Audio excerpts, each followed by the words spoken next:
श्री कैकेयी जी के हृदय में मंथरा के प्रति विश्वास आ गया।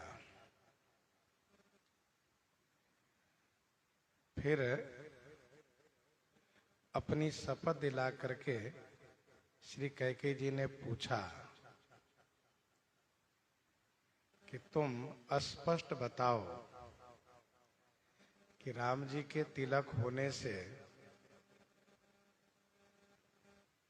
क्यों हम लोगों की हानि होगी।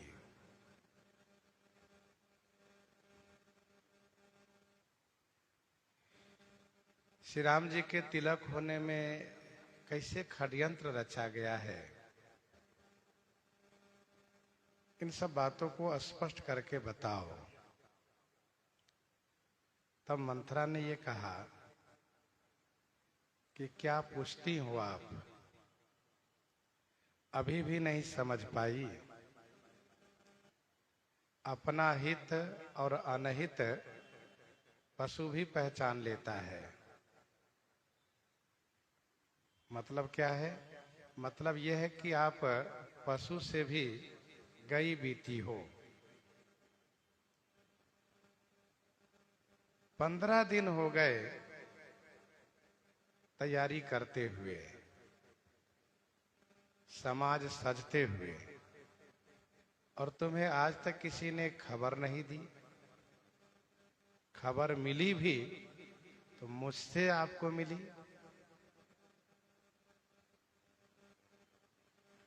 अब इससे बड़ा षड्यंत्र क्या हो सकता है?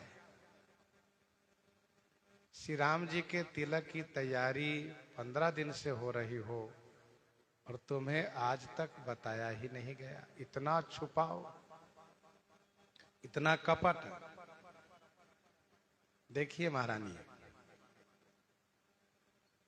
मैं आपके राज्य में खाती हूं और पहनती हूं, इसलिए आपसे सत्य कहने में मुझे कोई दोष नहीं लगेगा।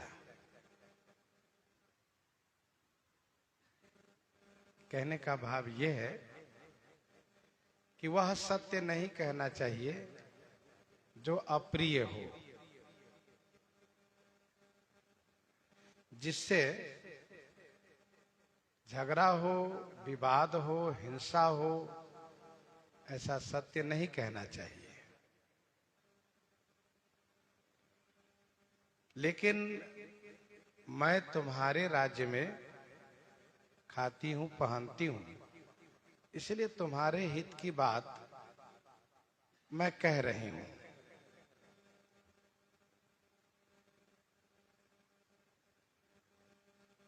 तुम्हारे पति का राज्य का मतलब तुम्हारा राज्य है, और श्री राम जी का राज्य का मतलब फिर तो वह राज्य महारानी कौशल्या जी का और श्री सीता का रहेगा। फिर तुम्हारा कुछ नहीं रहेगा।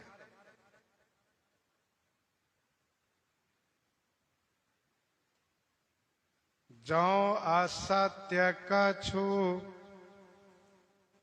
कहब बनाई, तो विधि देइए हम ही सजाई। तो विधि देइए हम ही सजाई। जौ असत्य कछु कहब बनाई। जौ माने यदि, कछु माने कुछ भी, असत्य बना करके यदि मैं कहती हूं तो माने तो विधाता हमें सजा अवश्य देंगे।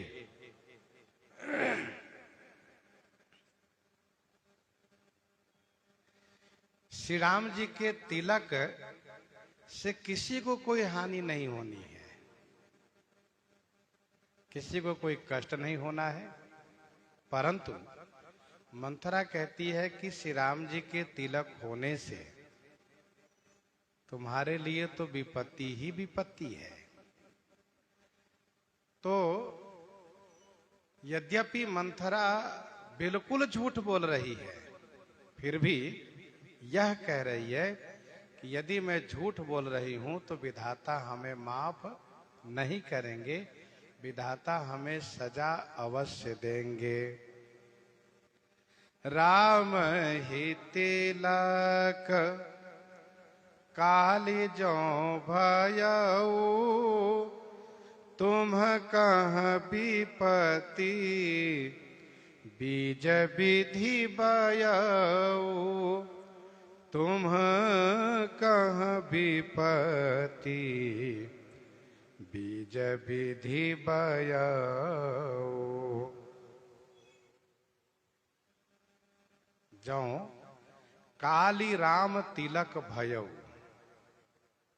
तो महारानी तुम्हारी विपत्ति का बीज बोआ गया, इस प्रकार से समझो। तुम्हारे लिए विपत्ति का बीज बो दिया गया। राम ही तिलक काली जौ भयो, जौ शब्द संदिग्ध है। वैसे मेरा प्रयास ये रहेगा कि कल श्री राम का तिलक न हो, फिर भी यदि उनका तिलक हो गया तो सबसे बड़ी विपत्ति तुम्हारे जीवन में आएगी। कहने का इशारा यह है कि मैं तो प्रयास कर रही हूं कि श्री राम जी का तिलक न हो, पर तुम भी मेरे साथ दो, तुम भी ऐसा प्रयास करो कि श्री राम जी का तिलक न हो पावे। श्री राम जी के तिलक हो जाने से कल से तुम्हारी विपत्ति का बीज बो दिया गया, अर्थात तुम अपने पति के बल से गर्वित हो। तुम्हारे पति अब कल से राजा नहीं रह जाएंगे, और वे जब राजा नहीं रह जाएंगे तो तुम्हारा अधिकार सब समाप्त हो जाएगा। अब तो सारा अधिकार श्री राम जी के हाथ में होगा, और फिर महारानी कौशल्या जी, श्री सीता जी, लक्ष्मण जी, उन सब के हाथ में रहेंगे। रेख खचाई कहूं बल भाखी, भामिनी भयऊ दूध कई माखी। रेख खचाई कहूं बल भाखी, भामिनी भयऊ दूध कई माखी। मैं रेख खचाई माने रेखा खींचकर, बल भाखी माने बल पूर्वक कहती हूं, हे भामिनी आप दूध की मक्खी हो गई।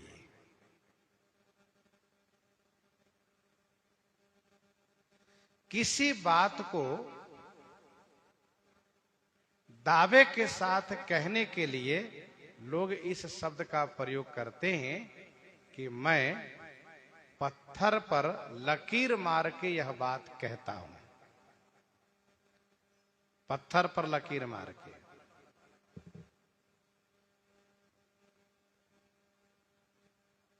मंथरा कहती है कि रेख खचाई कहूं बल भाखी, मैं रेखांकित करके, रेखा खींच करके मैं बलपूर्वक कहती हूं कि अब आप दूध की मक्खी हो गई।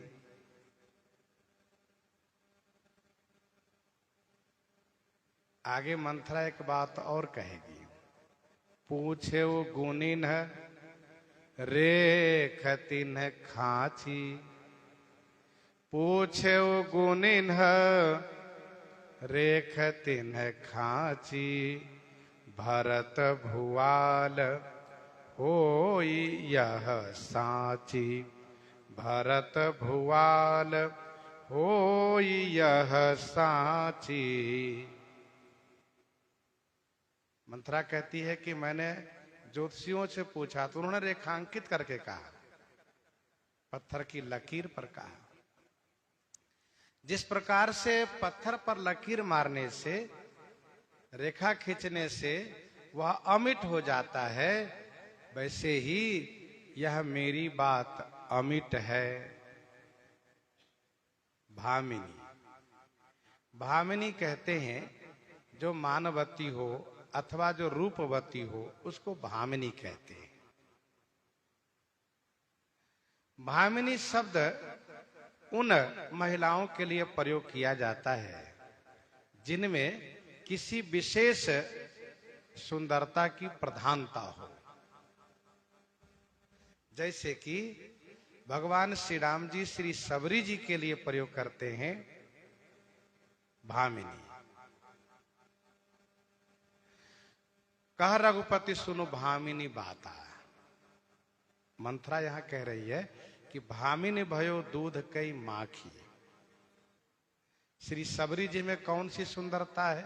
तो कहा सुंदरता यह है कि भक्ति की सुंदरता है।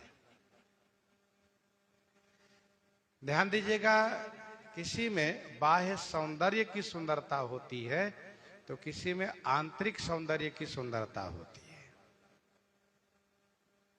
किसी विशिष्ट गुण की सुंदरता होती है। तो महिलाओं में एक विशिष्ट गुण के नाते उनको भामिनी कहा जाता है। भामिनी भयो दूध कई माखी। श्री अयोध्या जी का ऐश्वर्य यही दूध है। तुम उसमें मक्खी हो गई।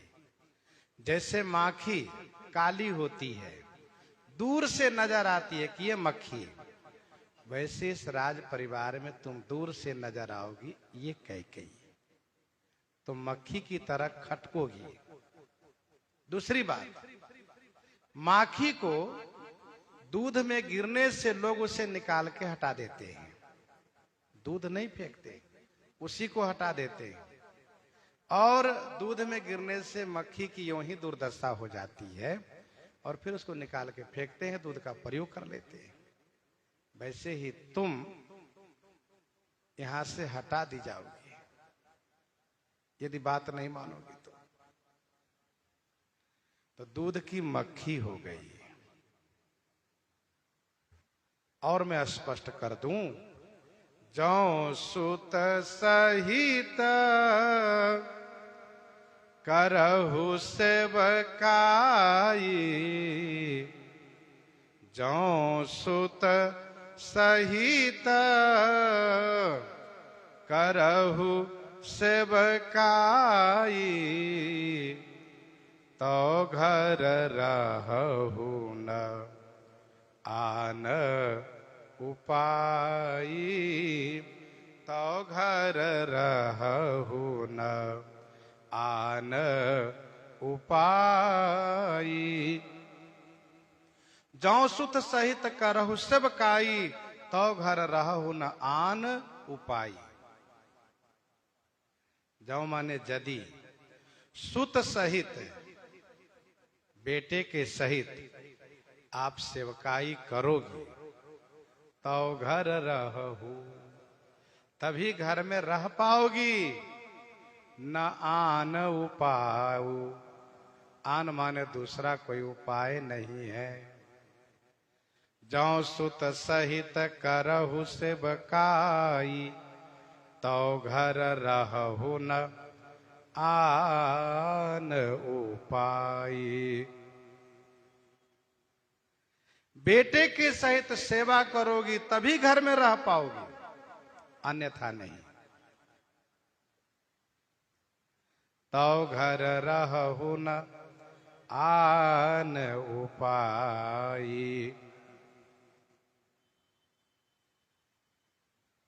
महारानी, आज तक आपने कोई सेवा किसी की नहीं है, इसलिए आपसे सेवा बन नहीं पाएगी। जो सेवा किया हो उन्हीं से सेवा बन पाती है। तुमने कोई सेवा की नहीं है, इसलिए सेवा बनेगी नहीं। और सेवा नहीं बनेगी तो अयोध्या जी में रह नहीं पाओगी। तो घर रहो न आन उपाय, बेटे के सहित सेवा करनी पड़ेगी, दास दासी बन करके तभी रह पाओगे। इस संदर्भ में आगे श्री कैकेयी जी कहेंगी कि मंथरा सचमुच मुझसे सेवा नहीं बन पाएगी तो मैं तो नैहर में अपना जीवन बिता लूंगी। नैहर जन्म भरब बरु जाई, जियत न करबी सबति सेवकाई। जियत न करबी सबति सेवकाई।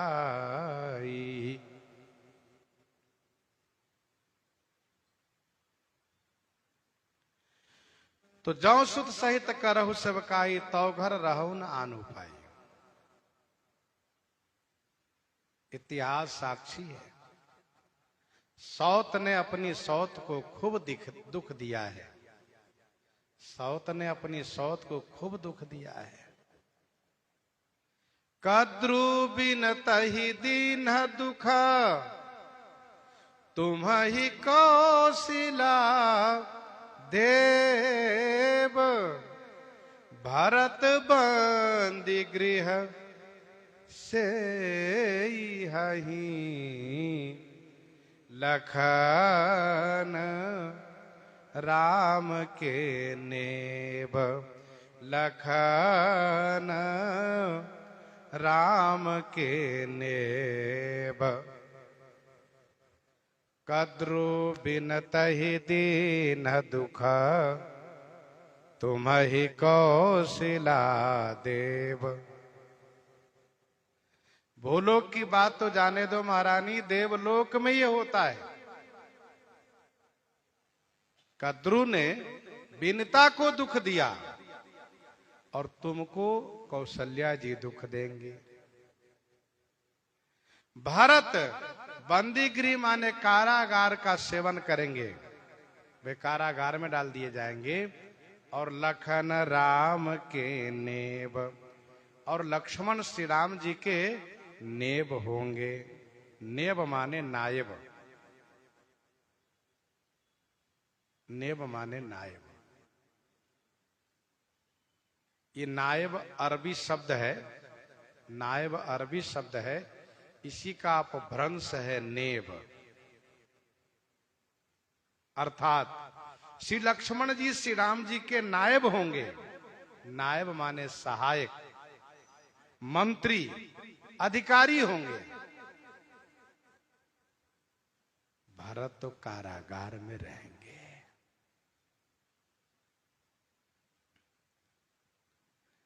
मानस जी में मंथरा की सभी बातों को गोस्वामी जी स्पष्ट इसलिए कर रहे हैं कि जीवन में यदि मंथरा जैसी व्यक्ति मिल जाएगी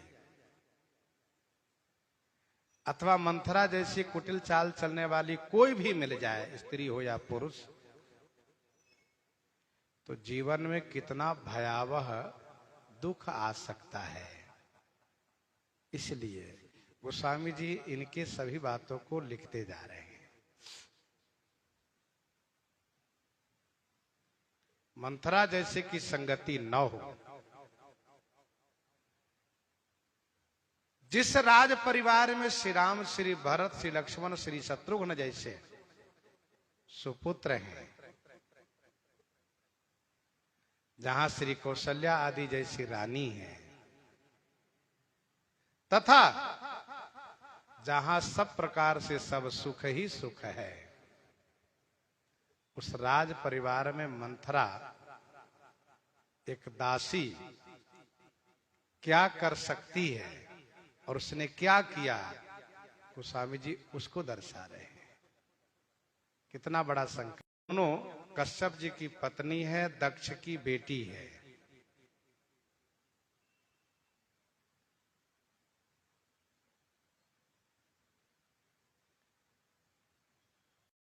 विनता ने कहा सफेद है, कद्रू ने कहा काला है।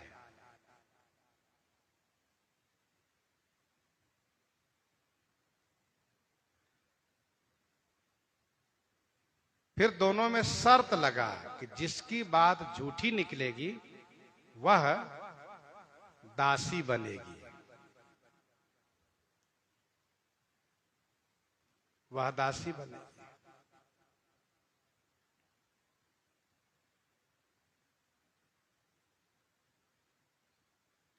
फिर तो कद्रू ने अपने बेटे नागो से कहा कि बेटा तुम जाओ, सूर्य के रथ के जो घोड़े हैं उनके पूंछ में लिपट जाओ, जिससे वो पूंछ काला दिखे। जिसने जिसने मना किया उस पर कद्रू ने नाराज होकर के श्राप दिया, तुम्हारा नाश होगा। और जिन लोगों ने बात मानी उन पर वे प्रसन्न हुई। अंततः उस पूंछ को काला साबित किया कद्रू ने। तो विनता की बात झूठी निकल गई, विनता बन गई दासी।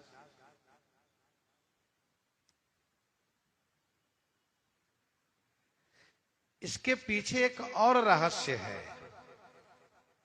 कद्रू विनता दोनों ने कश्यप जी की सेवा की, दोनों पर कश्यप जी प्रसन्न हुए और दोनों को संतान होने का वरदान दिए।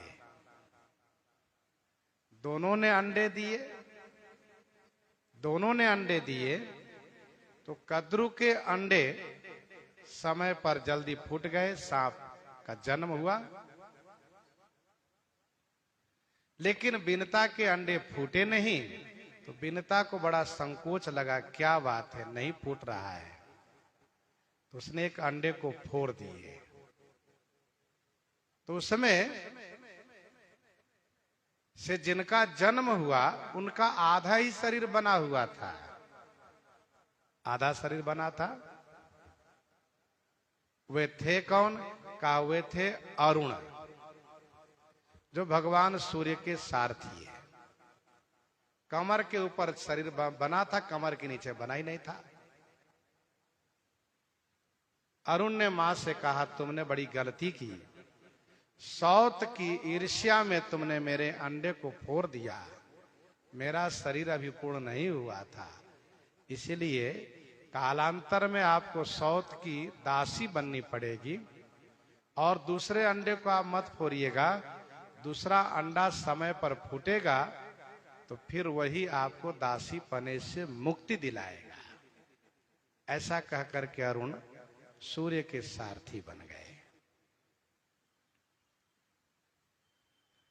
आपने अभी कथा सुनी कि कद्रू ने छल से बेटे को सहयोग करके, बेटे से सहयोग लेकर के विनता को दासी बना लिया। बड़ा कष्ट देना शुरू किया, बहुत दुख दिया विनता को। समय आने पर दूसरा अंडा जन्म हुआ है गरुड़ जी का। सारी बातें बताई, सारी बातें बताई।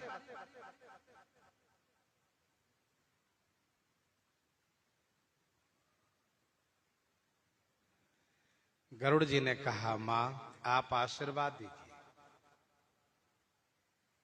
मैं आपको दासी पने से मुक्ति दिलाऊंगा।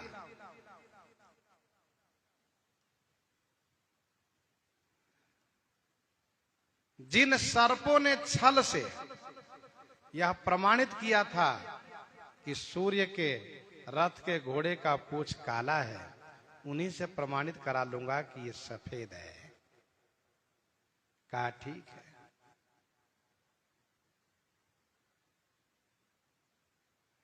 आशीर्वाद लेकर के आप से वह गले में अटका। गरुड़ जी ने कहा आप निकलिए बाहर, आप ब्राह्मण है, आपको मैं नहीं खा सकता। बाहर किया उनको। फिर देवलोक में देवताओं से युद्ध किए। देवताओं ने कहा कि सांप तो यूं तो हम प्रमाणित कर देंगे। कहा ठीक है, इसलिए हम अमृत लेने आए हैं, हम अपनी माता को दासीपना से मुक्ति दिलाने के लिए।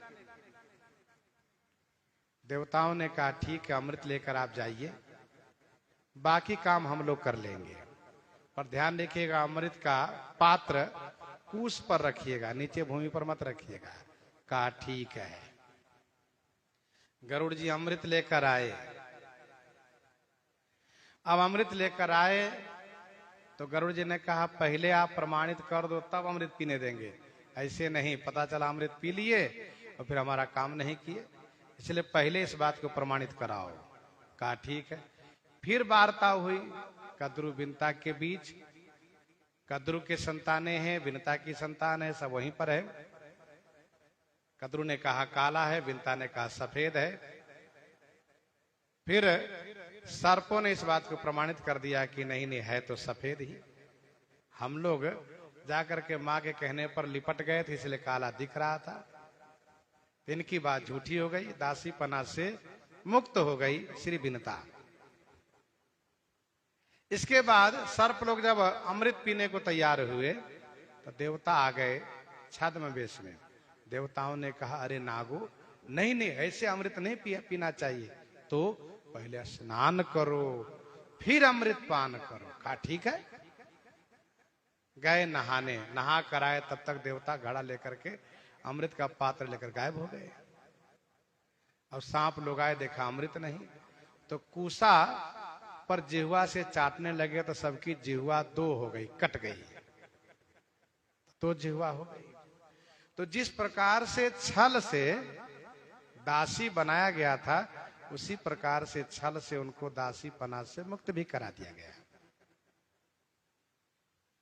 मंथरा कहती है कि बिनता के बेटा गरुड़ ने तो अपनी मां को दासीपना से मुक्ति दिला दिया, लेकिन तुम्हारा बेटा तो दासीपना से मुक्ति नहीं दिला पाएगा। क्यों? कहा वो तो कारागार में बंद रहेगा। भरत बंदी गृह से यही, भरत कारागार में बंद रहेगा तो तुम्हें दासीपना से मुक्ति कैसे दिलाएगा? तुम दासी बन के रहोगी। श्री राम को राजा बनते ही देखना भरत कारागार में होंगे, तुम दासी बन के रहोगे। अब इस प्रकार से जब मंथरा ने कहा कि मैं इसलिए कहती हूं कि श्री राम का तिलक का मतलब तुम और तुम्हारे बेटे पर विपत्ति ही विपत्ति है, विपत्ति का बीज बोया जा रहा है, तो सुनते ही कई सुता सुनत कटुबानी कही न सकई कछु सहमी सुखानी कही न सकई कछु सहमी सुखानी कई सुता सुनत कटुबानी कही न सकई कछु सहमी सुखानी। कई सुता कटुबानी सुनत, कई सुता कटुबानी सुनते ही कुछ कह नहीं सकी। कही न सकई कछु सहमी सुखानी, सहमी माने डर करके, सुखानी माने सुखा गई, सूख गई। कई सुता सुनत कटुबानी कही न सकई कछु सहमी सुखानी।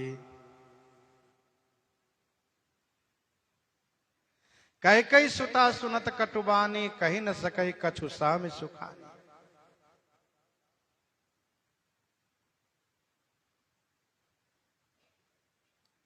गोस्वामी जी ने अब श्री कैकेयी को भरत माता नहीं कहा। क्यों? क्योंकि अब ये दासी के मत में आ गई, दासी के बातों में आ गई, तो अब इनको भरत जी से संबंध गोस्वामी जी ने अलग कर दिया। कहा श्री भरत की माता ऐसी नहीं हो सकती कि दासी की बात में आकर के इस प्रकार से श्री राम को वन देने को तैयार हो जाए। तो श्री भरत की माता कहने योग्य नहीं रहेंगी। मानो गोस्वामी जी अभी से संकेत कर दिए कि श्री भरत आगे चल करके इनको परित्याग कर देंगे। अब ये कैकेयी सुता है, कैकेयी नरेश की बेटी।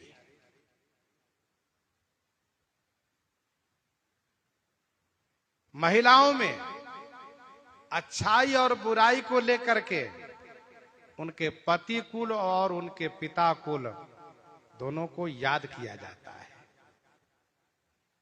अच्छाई है तो अच्छे कुल से जोड़ा जाता है, बुराई है तो बुरे कुल से जोड़ा जाता है।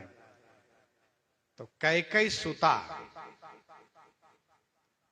आगे चल करके स्पष्ट किया जाएगा कि श्री कैकेयी की मां भी इसी प्रकार से गलत स्वभाव की थी। कटु बानी, जो बानी प्रिय लग रही थी श्री राम जी के तिलक वाली बात, अब वही श्री राम जी के तिलक वाली बात कड़वी लगने लगी। राम ही तिलक काली जो भयऊ, तुम कहां विपत्ति बीज विधि भयऊ। यह कटुबानी है। श्री राम तिलक सुनकर के प्रसन्न हुई थी, अब श्री राम तिलक सुन करके बहुत दुखी हो गई, कुछ कह नहीं पाई। यह बचन का कष्ट है। सहमी डर गई, मन का कष्ट है। सुखानी माने सुख गई, यह तन का कष्ट है। कही न सकई कछु, सहमी सुखानी। बहुत डर गई, भयभीत हो गई। तन पसेऊ कदली जिमि कापी, कुबरी दसन जीभ तब चापी। कुबरी दसन जीभ तब चापी। तन पसेऊ कदली जिमि कापी। तन पसेऊ कदली जिमि कापी। तन पसेऊ माने शरीर पसीना पसीना हो गया। कदली जिमि कापी, कदली माने केले के खंभे के समान कांप गई, कांपने लगी। कुबरी दसन जीभ तब चापी। तब कुबरी दसन जीभ चापी, तब कुबरी दांतों से अपनी जिह्वा दबाई। एकदम से श्री कैकेयी जी भयभीत हो गई, कांपने लगी, शरीर उनका पसीना पसीना हो गया। कुबरी डर गई, बाप रे कहीं कोई अनर्थ ना हो जाए, कहीं ये मूर्छित ना हो जाए। और पता चला कि मूर्छित हो जाए, 2 दिन के लिए मूर्छिते रहे, तो सब बात बिगड़ जाएगी।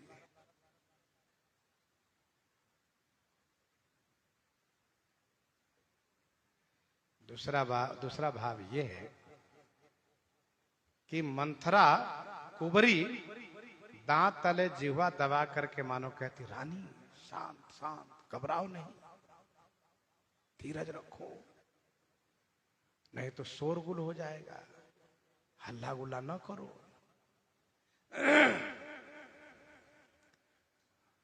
तीसरा भाव यह भी है कि मंथरा खुश हो गई मन ही मन, इसलिए दांत तले जिह्वा दबाई। मानो दांत तले जिह्वा दबा करके उन्होंने जिह्वा से कहा, जिह्वा संभल के बोलना, हाँ बात बन रही है, कोई ऐसा शब्द मत निकाल देना, नहीं तो पता चला कि सब बातें बिगड़ जाएगा। तो अभी मैं दांत से दबा रही हूं, और यदि कहीं गलत बोल गई और श्री कैकेयी को भेद पता चल गया तो वो काट लूंगी।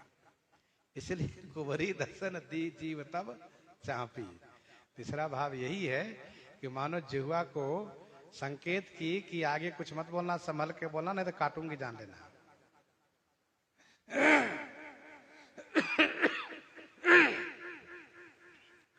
कही कही कोटिक कपट कहानी, धीरज धरहु प्रबोधे सिरानी। धीरज धरहु प्रबोधे सिरानी, कही कही कोटिक कपट कहानी। कही कही कोटिक कपट कहानी। कोटिक कपट कहानी कही कही। कोटिक माने अनंत, बहुत से कपटपूर्ण कहानी कह कह करके मंथरा ने कहा, रानी धीरज रखो। प्रबोधेसी रानी धीरज धरहु। प्रबोधेसी माने प्रकर्षेण बोध कराया, बहुत समझाया रानी कैकेयी जी को, और कहा धीरज धरहु, धैर्य धारण करो। कही कही कोटिक कपट कहानी, धीरज धरहु प्रबोधे सिरानी। धीरज धरहु प्रबोधे सिरानी। खूब समझाया। मंथरा कहती है धीरज धरिए तो पाइए पारू, धैर्य रखो महारानी, मैं प्रयास कर रही हूं, आप सहयोग करो। जो विपत्ति तुम्हारे ऊपर आने वाली है वह विपत्ति तुम्हारी सौत पर आ जाए। दैव देव फल सो फिरी वही। दैव देव फिरी सो फल वही।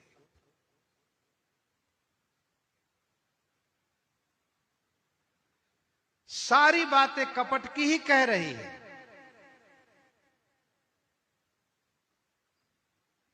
कहा धीरज रखो। मैंने ज्योतिषियों से विचार भी कर लिया है, और मुझे ऐसा लग रहा है कि अब ऐसा नहीं होगा जैसा कि महाराज श्री राम और महारानी कौशल्या ने चाहा था, वैसा नहीं होगा। अब वह होगा जो मैं चाह रही हूं, आप चाहोगी।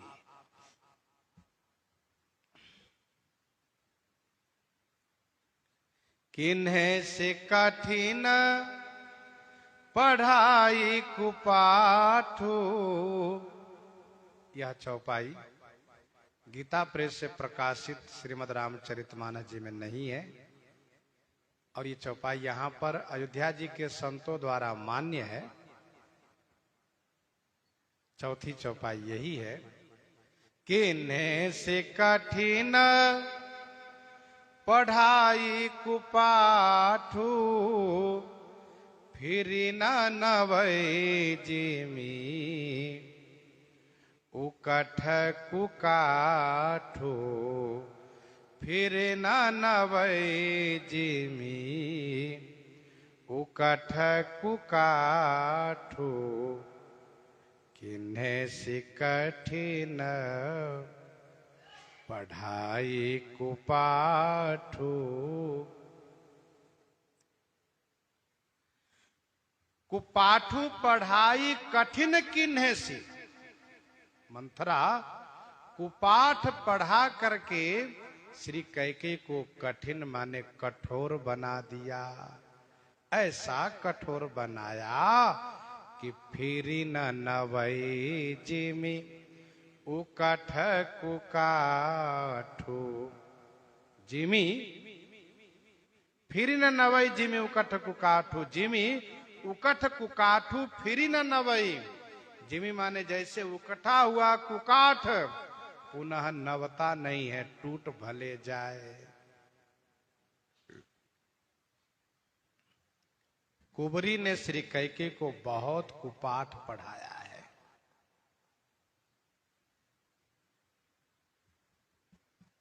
अच्छे बनने के लिए सुपाठ पढ़ाया जाता है, बुरे बनने के लिए कुपाठ पढ़ाया जाता है। कठिन कुपाठ पढ़ा करके कठिन बना दिया।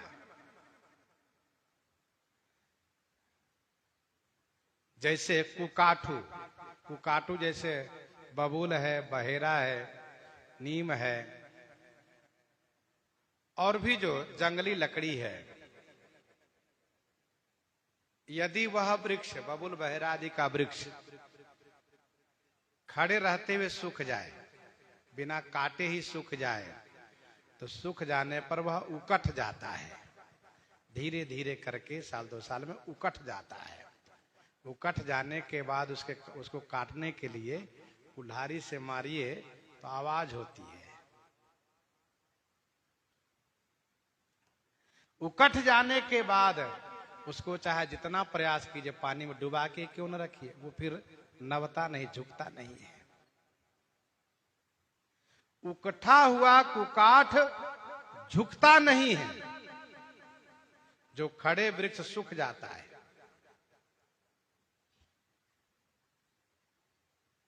ध्यान दीजिएगा, अच्छे वृक्ष वे हैं जो सूख जाने के बाद भी उसके अंदर में रस बना रहता है, उकटता नहीं है। लेकिन कुकाठ ऐसे होता है कि वह उकठ जाता है, नीरस हो जाता है। वैसे ही श्री कैकेयी को मंथरा ने ऐसा पट्टी पढ़ाया है कि श्री कैकेयी इस प्रकार से कठोर हो गई कि किसी के समझाने से मानी ही नहीं। विप्रबधू कुलमान्य जठेरी, विप्रबधू कुलमान्य जठेरी, जे प्रिय परम कैकेयी केरी, लगी देन सिख शील सराही, बचन बान सम लागहि ताही, बचन बान सम लागहि ताही। कैकेयी के परम प्रिय जो कुल वृद्ध है, माननीय है, जेठ है, जठेरी है, ये सभी सम्माननीय महिलाएं इनको समझा रही हैं, लेकिन किसी की बात इन्होंने मानी नहीं। उतरु न देई दुसहरी रूखी, मृगन ही चितव जनु भागिन भूखी।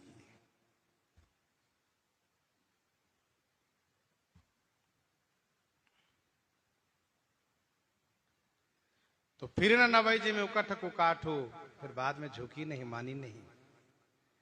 फिरा करम प्रिय लागी कुचाली, बकेही सराही मानी मराली, बकही सराही मानी मराली, फिरा करम प्रिय लागी कुचाली।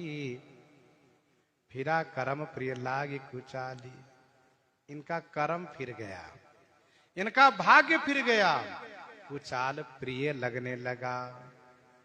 बकही सराही मानी मराली।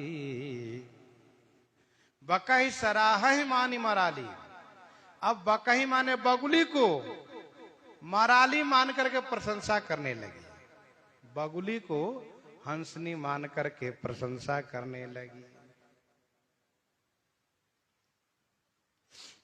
फिरा करम प्रिय लागी कुचाली, बकही सराही मानी मराली। एक बात ध्यान दीजिएगा, जब अपना कर्म फिर जाता है, जब अपना दुर्भाग्य उदय हो जाता है, तो कुसंगति ही अच्छी लगने लगती है। दुष्ट लोगों की बात ही हितकारिणी लगने लगती है। तब उर कुमति बसी विपरीता, हिता नहित मानहु रिपु प्रीता। तब उर कुमति बसी विपरीता, हिता नहित मानहु रिपु प्रीता।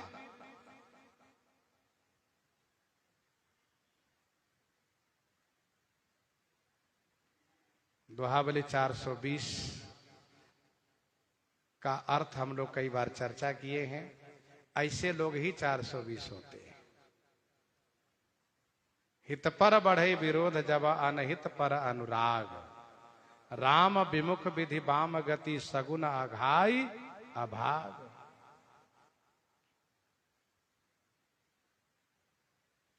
फिरा करम प्रिय लागी कुचाली, बकही सराही मानी मराली।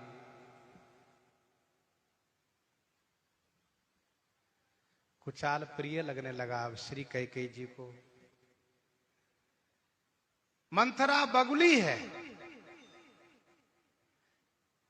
बगुली जो बहुत शांत रह करके और घात लगा करके मछली को हड़प जाती है, खा जाती है, वैसे ही ये बड़ी बुद्धिमानी से श्री राम जी के तिलकोत्सव को भंग कर देगी। इनको मानी अर्थात मराली मान करके, हंसनी मान करके प्रशंसा करने लगी।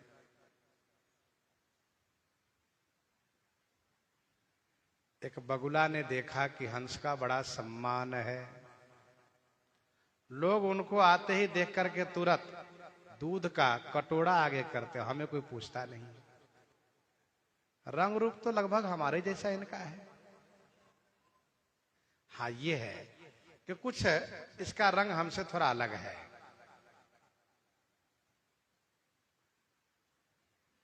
तो हम भी रंग लेते हैं। तो उस होशियार बगुला ने क्या किया? चरण चोच लोचन रंग्यो। दोहावली में गोस्वामी जी ने लिखा,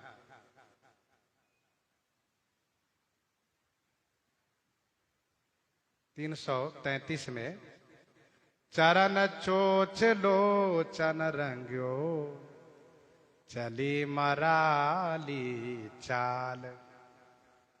चरण चोच लोचन रंग्यो, चली मराली चाल। अब वो रंग लिया चरण चोच लोचन और हंस की चाल में चला गंभीरता के साथ। लोगों ने देखा हंस आ गया, आ बुला बुला बुलाया सबने। और कटोरे में दूध में पानी मिला के जैसे हंस को दिया करते थे, तो हंस की विशेषता है कि वह चोंच लगाता है, पानी अलग हो जाता है, दूध पी लेता है, पानी छोड़ देता है।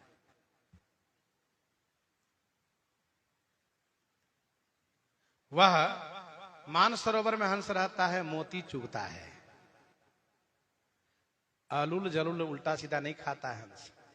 तो चरण चोच लोचन रंगो, चली मराली चाल। लोगों ने उनको बुलाया और कटोरे में दूध भर करके दिया, पानी मिला करके, और ये गटगट करके सब पी गए। तो समझ गए तो बगुला है, हंस नहीं है। क्षीर नीर विवरण समय, बकौ घरत ते ही काल। बनने वालों का बनावट प्रकट हो ही जाता है, असली असली रहता है, नकली नकली हो जाता है। अब श्री कैकेयी कहती हैं, सुनु मंथरा बात फुरी तोरी, सुनु मंथरा बात फुरी तोरी,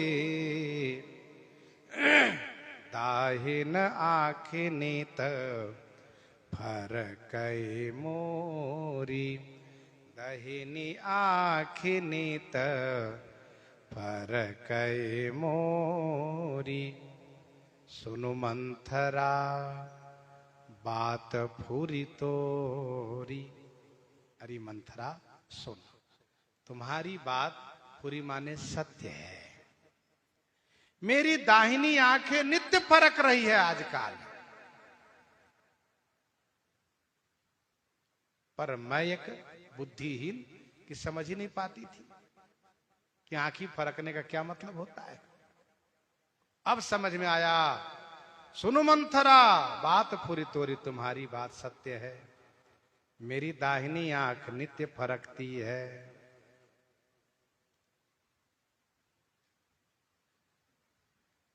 इतना बड़ा षड्यंत्र रचा गया तभी तो मेरी दाहिनी आंखें फरक रही थी।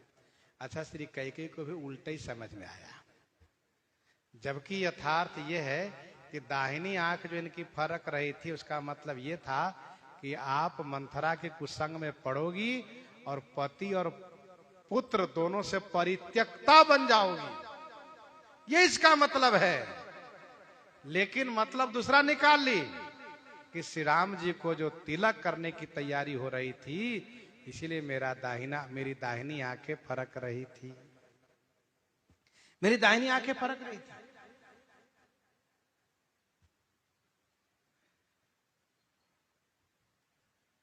पुरुषों का दाहिना आंख फरकना शुभ होता है, तो स्त्रियों का दाहिना आंख फरकना अशुभ होता है। पुरुषों का बायां अंग फरकना अशुभ होता है, तो स्त्री का बायां अंग फरकना शुभ होता है।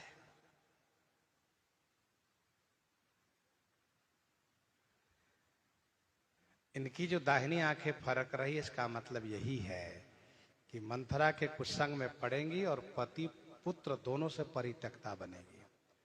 और जिस स्त्री के पति और पुत्र दोनों त्याग दे तो फिर वो कहीं का नहीं रह जाती है, फिर उसके जीवन में बचा ही क्या।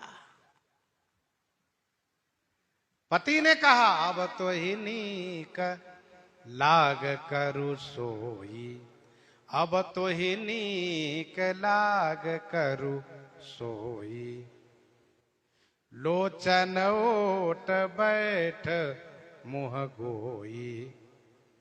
पति ने कहा, तुम्हें जो अच्छा लगे करो, अब तुम मेरी नेत्र से दूर हो जाओ। पुत्र ने परित्याग किया, जो हंसी सो हंसी मुंह मसिलाई, जो हंसी सो हंसी मुंह मसिलाई, आँखी ओट उठी बैठहु जाई, आँखी ओट उठी बैठहु जाई। पति तो स्वर्गवासी हो गए, पुत्र जिंदा रहे, फिर भी पुत्र ने कभी इनको मां नहीं कहा, कभी स्वीकारा ही नहीं। श्री राम जी वनवास के बाद अयोध्या जी में आए, राजा बन गए। अयोध्या जी में सब प्रकार से सुख सबको मिलने लगा, सब अच्छा हो गया।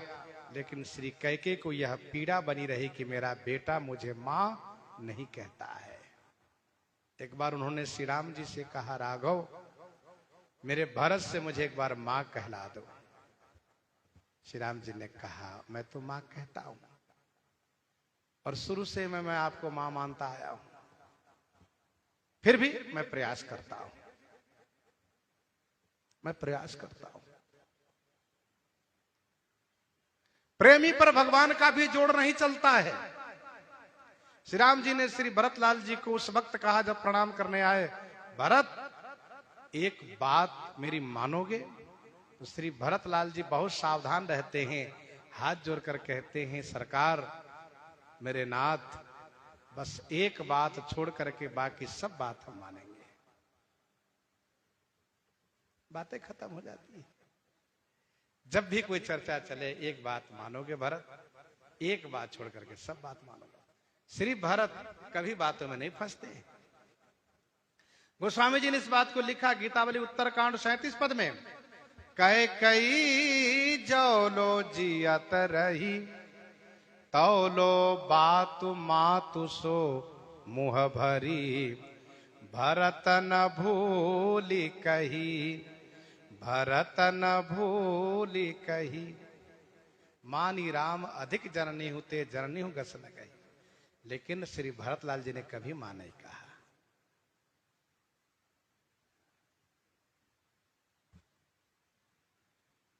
भरत जी ने मां को परित्याग कर दिया। यह है इनके दाहिनी आंख फरकने का परिणाम होने वाला। और मान ली कि श्री राम जी का जो तिलक हो रहा है, ये मेरे लिए जो विपत्ति आने वाली है उसी का संकेत है दाहिनी आंख फरकना। दिन प्रति देखऊं राति कुसपने, कहूं न तो ही मुंह बस अपने। दिन प्रति देखऊं राति को सपने, कहूं न तो ही मोह बस अपने, कहूं न तो ही मोह बस अपने। मैं प्रतिदिन रात को कुछ सपने देखती हूं, दिन प्रति देखूं रात को सपने, पर अपने मोह बस तो ही ना कहूं। अपनी अज्ञानता के कारण मैं तुमसे नहीं कहती थी। दिन प्रति देखूं राति कुछ सपने, कहूं न तो ही मोह बस अपने। मैं प्रतिदिन रात को कुछ स्वप्न देखती हूं, तो सपना देखती हूं। दिन का स्वप्न मान्य नहीं होता है, रात्रि में मुझे कुछ स्वप्न होता है।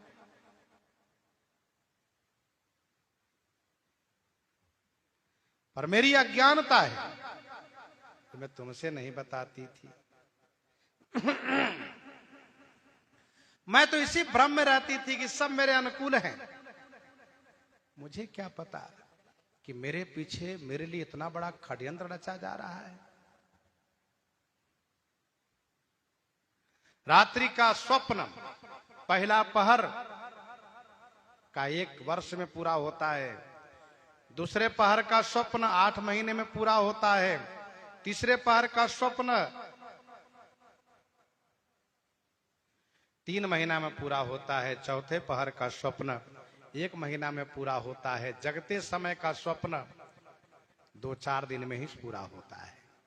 लेकिन उसका स्वप्न पूरा होता है, सत्य होता है, जिनका सोना, जगना, भोजन करना सब संयमित हो, शास्त्रोचित हो, तो उनका स्वप्न सार्थक होता है।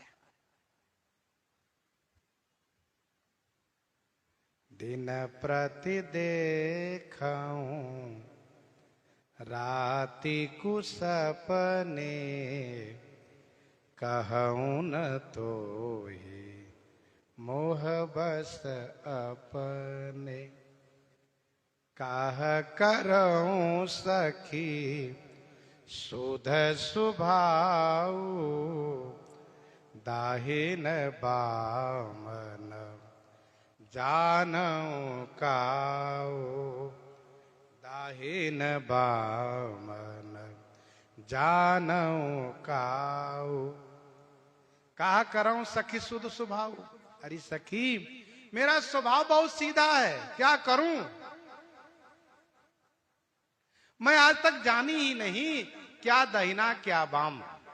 दाहिने अंग फरकने से क्या होता है, बाएं अंग फरकने से क्या होता है, इस बात को मैंने कभी जाना ही नहीं।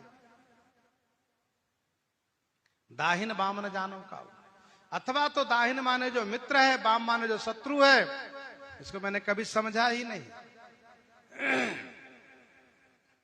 मंत्रा ने कहा था कि मन मलिन मुंह मीठ निरपा राउर सरल स्वभाव, मन मलिन मुंह मीठ निरपा राउर सरल स्वभाव।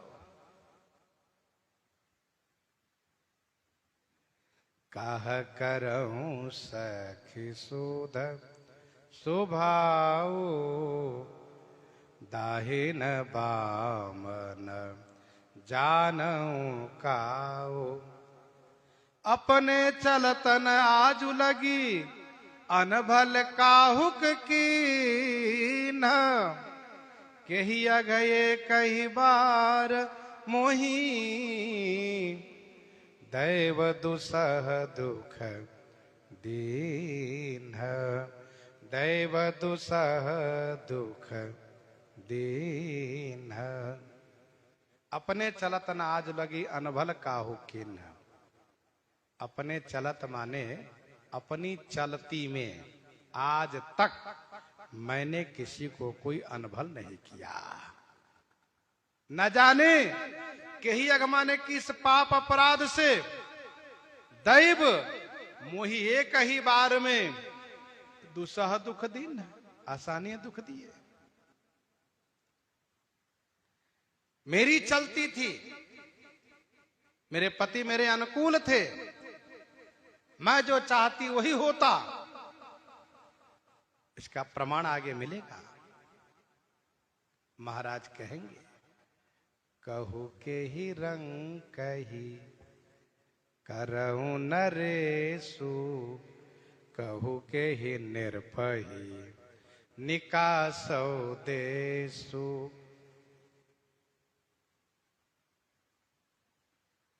कहू कही रंग कही करऊं नरेसु, कहू कही निर्भही निकासौ देसु। तुम्हारा अनहित करने वाला दी देवता भी हो ना, उसको ही मार दूंगा, मार डालूंगा। सकौ तोरी अरि अमरो मारू, कहा कीट बपुरे नर नारी। श्री कैकेयी जी कहती हैं अपने चलत न आज लगी अनभल काहू कीन, केही अगे कही बार मोहि दैव दुसह दुख दीन। न जाने मुझे क्यों विधाता किस पाप के कारण इतना बड़ा दुख दिए हैं।